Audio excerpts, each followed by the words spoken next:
நீ மண் என்றது மனு, மனிதன் என சட்டம் செய்தவன் நான். நீ காலில் பிறந்தவன் என்றது மனு, நீ சாதிக்க பிறந்தவன் என்றவன் நான். அனைவருக்கும் வணக்கம். இப்போ நம்ம பார்க்க போகிற போயம் வந்து யுவர் ஸ்பேஸ். 7th ஸ்டாண்டர்டில் இருக்குது. இதுவும் ஒரு இம்பார்ட்டன்ட் போயம், நல்ல போயம், கொஞ்சம் பெரிய போயம், ஆனால் வந்து ரொம்ப சிம்பிளாக தான் இருக்கும். சரிங்களா? யுவர் ஸ்பேஸ் அப்படிங்கிற மீனிங் என்னென்னா, உங்களுக்கான இடம்.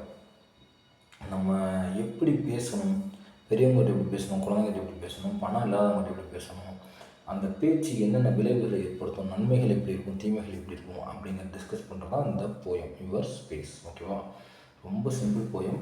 உள்ள நம்ம லேட்டாக பார்க்க ஆரம்பிச்சிடலாம்.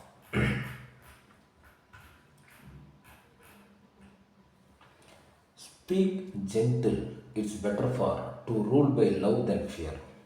பொறுமையாக பேசுங்க, ஏன்னா அன்பால் ஆளுவது தான் சிறந்தது, பயத்தால் ஆள்வதை விட. ஓகேங்களா? ஏன்னா ஒருத்தனை பயத்தால் ஆள்றதுக்கும் அன்பால் ஆள்றதுக்கும் வித்தியாசம் இருக்குது. நீங்கள் பயத்தால் ஆள்றதை விட ஒரு சிறந்த விஷயம் என்னென்னா அன்பால் ஆள்றது அப்படிங்கிறாங்க. ஓகேவா?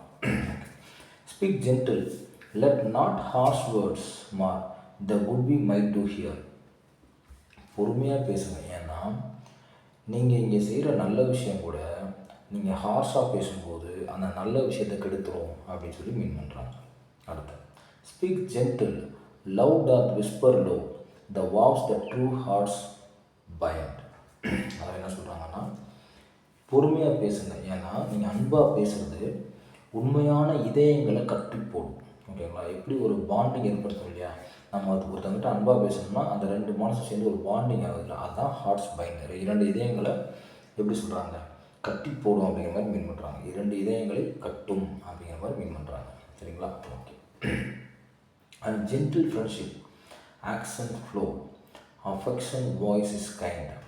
and gentle friendships accent flow அப்படிங்கிறது என்ன அப்படின்னா, நட்பின் உச்சரிப்புகள் இருக்குல்ல, மேலும் நம்ம அன்பாக பேசணும் அப்படின்னா நட்போட உச்சரிப்புகள் பொறுமையாக வழிந்து விடும், அதான் action flow.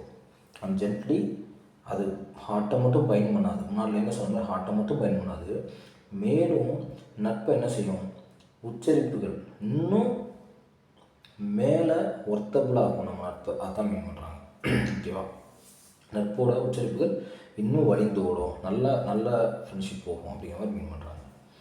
Affection is voice is kind. பாசத்தின் குரல் வந்து இரக்கமானது. நம்ம ஒருத்தவங்கிட்ட பாசமாக பேசுகிறது ஒரு இறக்கப்பட்டு பேசினா அப்படின்னா அதுக்கு இணையானது அப்படிங்கிறாங்க. பாசத்தின் குரல் வந்து இரக்கமானது அப்படிங்கிறாங்க. அடுத்து, speak gentle to the little child, its love be sure to gain. குழந்தைங்கக்கிட்ட ரொம்ப பொறுமையாக பேசுங்க, அன்பாக பேசுங்க, கண்டிப்பாக its love be sure to gain. திரும்ப அது கண்டிப்பாக அன்பை பெறுவது நிச்சயம், அவங்ககிட்ட திரும்ப அன்பு பெறுவது நிச்சயம்.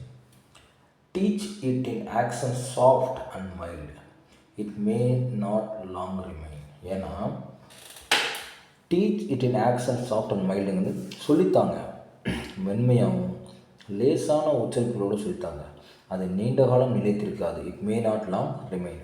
ஏன்னா அதை சொல்லித்தர குழந்தைங்க பருவம் இருக்கு இல்லையா, அது ரொம்ப நாளைக்கு இருக்காது. குழந்தைங்கிட்ட பார்த்து தான் நம்ம பேச முடியும் இல்லையா, அதை மீன் பண்ணுற மாதிரி சொல்கிறாங்க. அது நீண்ட காலம் நிலைத்திருக்காது அப்படின்னு சொல்கிறாங்க. அடுத்த, speak gentle to the young for they will have enough to bear. எப்படின்னா யங், அதாவது எப்படி சொல்கிறது, யங்கிறது இளைஞர்களிடம் மீன் பண்ணுறாங்க இங்கே. ஓகேவா? பொறுமையாக இளைஞர்கிட்ட பேசுங்க, ஏன்னா அவங்களுக்கு ஏற்கனவே தாங்க முடியாத கஷ்டங்கள், போதுமான அளவு என்ன சொல்கிறது கஷ்டங்கள் அவங்ககிட்ட இருக்குது ஏற்கனவே. ஓகேவா? சுமக்க போதுமானவை இருக்கின்றன அப்படிங்கிறாங்க. நம்ம சொல்லவே தேவையில்லை, இளைஞர்கள் எல்லோரும் வேலை தேடி கஷ்டப்படுறாங்க இல்லையா, நமக்கு ஆல்ரெடி 1000 கமிட்மெண்ட் இருக்கு இல்லையா, அதான் மீன் பண்ணுறாங்க. ஓகேவா? Pass through this life as best they may, tea is full of anxious care. Pass through this life as best they may, tea is full of anxious care. அதாவது என்ன சொல்கிறாங்க அப்படின்னா, இந்த வாழ்க்கை அவர்கள் முடிந்த அளவுக்கு சிறப்பாக கடந்து செல்றதுக்காக, இந்த வாழ்க்கை நம்ம அன்பாக பேசுறதுனால இந்த வாழ்க்கை அவங்களுக்கு என்ன செய்யும், ஓரளவு சிறப்பாக கடந்து செல்லும், அது ஆர்வம் உள்ள கவனிப்புகள் நிறைந்திருக்கும் அப்படிங்கிறாங்க. அது ஆர்வமுள்ள, டீ is full of anxious care அப்படிங்கிறது அது ஆர்வமுள்ள கவனிப்புகளால் நிறைந்திருக்கிறது அப்படிங்கிறாங்க. ஓகேவா? ஓகே. அடுத்து அப்படியே வாங்க. Speak gentle to the aged one, grieve not the care own heart. Speak gentle to the aged one, grieve not the care own heart. வயசானவங்ககிட்ட பொறுமையாக பேசுங்க. ஏன்னா வருத்தப்படுத்தாதீங்க. கவலையுடைய ஆல்ரெடி வயசான வருத்தத்தில் தான் இருப்பாங்க இல்லையா. வயசானவங்க என்ன செய்வாங்க, ஆல்ரெடி வருத்தத்தில் தான் இருப்பாங்க. அவங்கள மேலும் தயவுசெய்து வருத்தப்படுத்திடாதீங்க. அவங்ககிட்ட ரொம்ப ஜென்டிலாக பேசுங்க அப்படிங்கிறாங்க. அடுத்து பார்த்தீங்கன்னா, the sands of life are nearly run, let சர்ச் in peace depart. The sands of life are nearly run, let சர்ச் இன் பீஸ் டிபார்ட். ஏன்னா அவங்களுடைய வாழ்க்கை வந்து ஆல்ரெடி கிட்டத்தட்ட முடிஞ்சிருச்சு. அப்படிப்பட்டவங்களை வந்து அமைதியாக கடந்து செல்ல விடுங்க. லெட் சர்ச் இன் பீஸ் டிபார்ட்மெண்ட், அமைதியாக கடந்து செல்ல விடுங்க. ஏன்னா ஆல்ரெடி என்ன டெத்தாகி மனுக்குள்ள தான் போக போகிறாங்க இல்லையா, அதான் மீன் பண்ணுறாங்க. ஸோ அவங்கள அமைதியாக போக விடுங்க. ஓகே.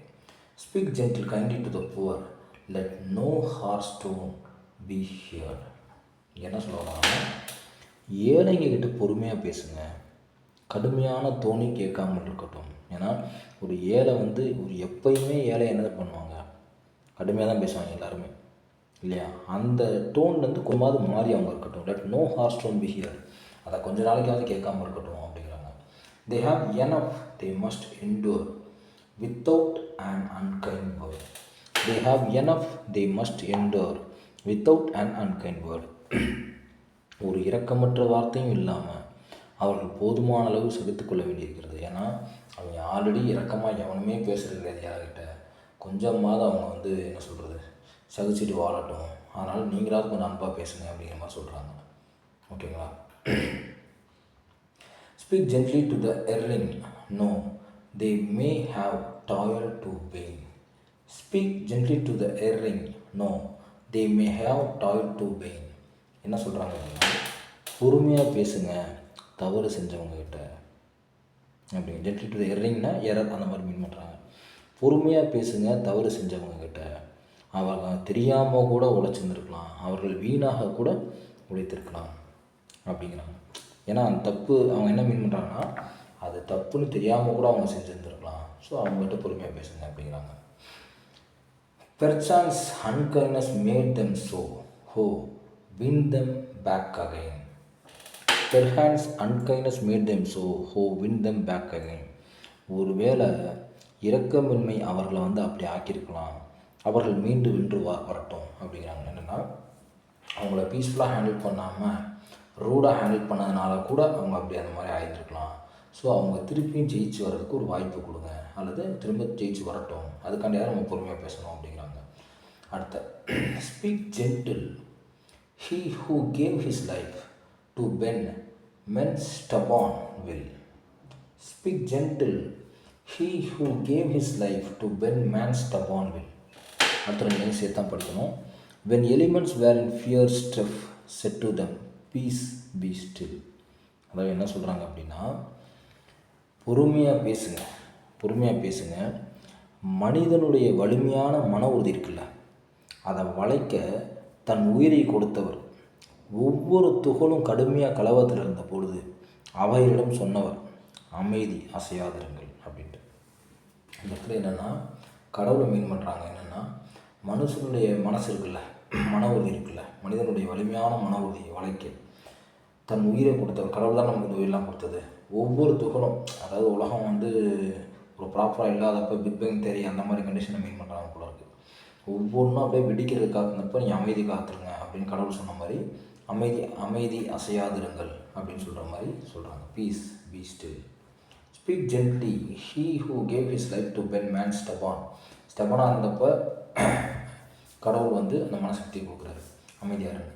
வென் எலிமெண்ட்ஸ் எல்லாம் were in fear strife set to them, அதுங்க எலிமெண்ட்ஸ்லையும் சொல்கிறாரு அமைதியாக இருங்க அப்படிங்கிற மாதிரி சொல்கிறாரு. பீஸ் பி ஸ்டில் அப்படின்னு மீன் பண்ணுறாரு, கடவுள் சொன்ன மாதிரி அப்படிங்கிறாங்க.